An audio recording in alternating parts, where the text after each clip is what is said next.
Everybody. I wrote this yesterday, but I could have written it on any given moment or day because it's always true. You have the courage to go with it and fly with it and live it. Existence is magic, and how to simply adore the path, no matter how weird, wondrous, or frightening it seems. It never looks the way you think it's going to. Dr. Dane here. If you were born to be and exist as a magic, nothing else will do, and nothing else will really matter. Not even apocalypse, not even a crisis, no wars or end times or whatever they call it nowadays.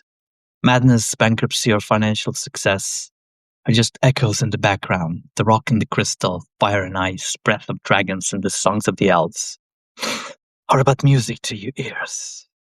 And it is what drives you closer and closer to your true self. Travels you traverse are guided by the ancient pathways, call them ley lines, rainbow serpents, or Mother Earth's curvature. It does not matter.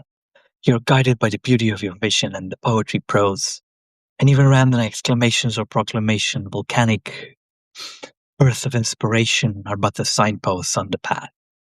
And the path is not something that can be structured, really, though you may walk any number of them, and you often need to keep the molten lava of your subconscious somewhat stable, sometimes to a degree.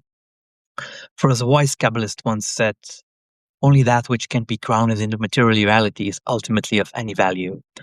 All else is at best a visionary ideal and at worst mere fantasy. You don't really need to choose the path of magic, you are chosen by it, and it's not something you can walk away from without paying a heavy price. Namely, a dead life. A dead life. Let me reiterate that. A dead life. This does not make you better or chosen or something special. Those are all egocentric constructs that will lead you in the opposite direction. And they're mostly egoic projections that are but a shadow of a shadow of a shade of that high path that takes you beyond the ordinary, as the brave, gentle, fierce bard I call the white one so beautifully taught. It's about service, and it's about becoming the inspiration that you may think is something you so desperately seek to be expressed through you in your unique way. And ultimately, there's nothing but the path and the next step that reveals itself as you step into the unknown every single day.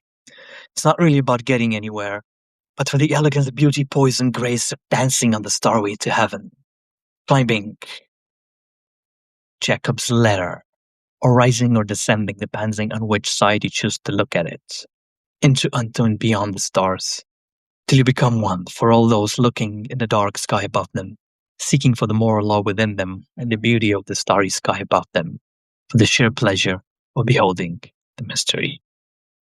Blessings to everyone. Thanks for watching. Bless you, brother, and bless everybody. Stay magical. Bye-bye.